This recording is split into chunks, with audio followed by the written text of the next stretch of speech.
Happy New Year! Happy New Year, everyone! Happy New Year! Happy new year everyone. আজকে আমাদের 31st আমরা কী কী করলাম সেটা দেখাবো। নর্মালি দেশে থাকলে যেটা হতো, সব কাজিন, নিফিউ, আমাদের বাসায় সবাই, ছোটো বোন বড় বোন সবাই মিলে আমরা আমাকে ছাদে বারবিকিউ করতাম। প্রায় 12টার সময় রান্না শেষ করতাম, তারপর খাওয়া দাওয়া করতাম সবাই একসাথে। তো এই বছর ওদেরকে অনেক মিস করছি, অনেক মিস করছি। এটা হচ্ছে 31st-এর আগের দিন রাত্রের ভিডিও। আরমান হচ্ছে একটা কেক বানাচ্ছিল, আমাদের এরকম প্ল্যানিং ছিল। এটা আসলে আমরা পিকনিক করছি সবাই মিলে, বাট ডেজার্টটা সবার মন মতো নিয়ে যাবে। তো এটা হচ্ছে কেক, যেটা প্রথমে অনেক ভালো ছিল, যাই হোক পরে আমি উল্টাপাল্টা করে কেকটা নষ্ট করে ফার্স্ট ডিজাইন করতে গিয়ে I am sorry about that. কিন্তু আমার বড় অনেক ভালো কেক বানায়। এখানে হচ্ছে ওর কোনোই দোষ নাই, ও একদম পারফেক্ট একটা কেক বানায় ফেলছিল এবং ও রাত্রে হচ্ছে ক্রিমের লেয়ার দিয়ে রেখে দিচ্ছে। কিন্তু আমি ওই ফ্রস্টিং দিয়ে কী ডিজাইন করতে গিয়ে আমি পুরা নষ্ট করে ফেলছি। যাই হোক, এখন যেটা গেছে সেটা তো গেছেই। এটা হচ্ছে আমরা মূলত পিকনিকটা করছিলাম আমাদের পাশের ফ্ল্যাটে, ঐশী আপুদের বাসায়। তো আমরা হচ্ছে আগের দিন রাত্রে মাংস ম্যারিনেট করে, তারপর হচ্ছে ওই দিন সকালবেলা থেকে সকল শাকসবজি, এটা হলো পুরো মেস হয়েছিল। আমরা যেহেতু এখানে বসে সব ভেজিটেবল যা দিচ্ছি সব কাটাকুটি করলাম, করে তারপরে এই যে আমি দেখাচ্ছি যে কোন ফ্ল্যাট, এটা হচ্ছে আমাদের ফ্ল্যাট, আমাদের বাসার দরজা, আর এই হলো আপুদের বাসার দরজা। তো একেবারেই পাশের ফ্ল্যাটে থাকে আপুরা। এখন হচ্ছে সব আপুরা চলে আসছে, আপু ভাইয়া মানে অন্যান্য ফ্যামিলি যাদের আসার কথা ছিল সবাই চলে আসে এবং বাকি সালাদের কাটাকুটি শুরু করে। এর মধ্যে বারান্দায় হচ্ছে আমাদের ভাইয়ারা মিলে, যেহেতু বাইরে অনেক ঠান্ডা, আমরা মেয়েরা যাই নাই বলতে গেলে, ওরা বসে হচ্ছে সব বারবিকিউর কাজ করে, একদম ধোয়া হয়ে যায়। যতই গরম থাকুক, মানে বারবিকিউর ওখান থেকে যতটুকুই গরম আসুক না কেন, কানাডার ঠান্ডা তাকে ওরা মোটেও বিট করতে পারে না। আমি তো যাই নাই, কারণ আমি বাসার মধ্যে জ্যাকেট পরি নাই।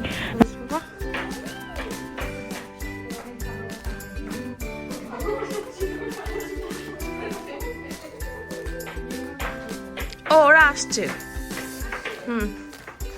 আমি ওদেরকে একটু পানি টানি দিয়ে বলছি। মুনিয়া। ও আচ্ছা, আপনি মুনিয়া। হ্যাঁ।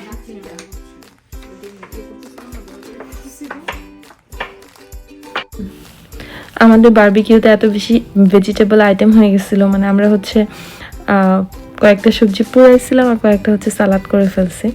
তো এই জন্য অনেক বেশি সবজি কাটা হয়েছে, শসা গাজর, মানে কাটা শেষই হচ্ছে না। তো এর মধ্যে এই আপুদের বেবিরাও অনেকে ছিল, তো ওদেরকে আমরা পাশের আর এক রুমে হচ্ছে খেলতে দিয়ে দিলাম। সবাই মিলে তনিমা আপুর রুমটাকে পুরো কাভার করে নিচ্ছে, ওরা ওখানে বসে সবাই গেম খেলতেছিল। এই ভিডিওতে হচ্ছে অডিও কভার করা যে কি একটা পেইন, আমি এটা বুঝায় বলতে পারবো না, গুছানোই যায় না, সময় পাই না, আবার কেমনে এত সময় লেগে যায়।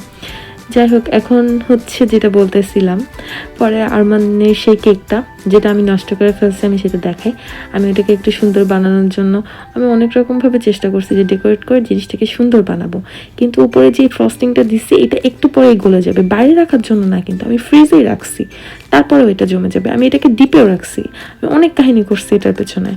যাই হোক, এটা বাদ দিই।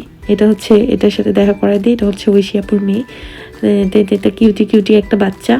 ওই বাচ্চাটা আর কি সবাই আর কি বাচ্চাটার সাথে পুরো টাইম কাটাচ্ছিল। আর এই পাশে আমাদের জামাইরা, আমার আপুদের জামাই, সব জামাইরা বসে বাইরে বরফের মধ্যে। তো কি হয়েছে, বাইরে একটু অনেক ঠান্ডা, তো কি হয়েছে যে ওরা একটু জমেই না হয়ে যাচ্ছিল, একটু হাঁচি কাশি হয়ে গেছে ওদের, ওটা কোনো বিষয় না, বাকি সব কাজ তো আমরাই করছি, তাই না? এইটুকু কাজ তো ওরা করতেই পারে। তো ওরা হচ্ছে বাইরে বসে ওরা বারবিকিউ এর মধ্যে রেডি করে ফেলে, তাই আমরা এই জায়গাটা সাজাই ফেলি। এর মধ্যে হঠাৎ বারান্দায় গিয়ে দেখি কি সুন্দর অরা উঠছে। রাত্রে ভিডিও তো অত বেশি ক্লিয়ার আসে নাই, তো সবাই মিলে বারান্দায় চলে আসে তো ভিডিও ছবি তোলার জন্য। কিন্তু তারপরে কি সুন্দর লাগতেছে না, ইয়েলো একটু পিঙ্কিশ একটা গ্রিনিশ টাইপের একটা সুন্দর। পাশের বারান্দা থেকে ওই যে সাথী আপু এটা ভিডিও করতেছে। এবার দেখো আমাদের কি ইয়ামি লুক আসছে খাবারের, এত সুন্দর কালারফুল আসছে সব কিছু।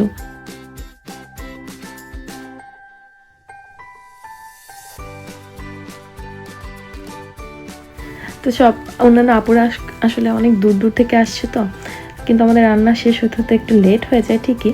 তারপরেও সবাই মিলে যার যার মতো খাবার নিয়ে আমরা খাওয়া দাওয়া করলাম, প্রায় 1টা 1:30 বেশি বেজে যায় ততক্ষণে। আর তারপর আমরা সবাই মিলে হচ্ছে আপুদের রান্না খুব মজার মজার সবাই ডেজার্টগুলো আমরা খাইলাম লাস্টে, এবং তারপর আস্তে আস্তে সবাই মিলে বাসায় চলে গেল। আমরাও বাসায় চলে আসলাম, কারণ তার পরের দিন সকালবেলায় আমার কাজ ছিল। তো এই তো আমাদের 31st নাইট, এবং আমরা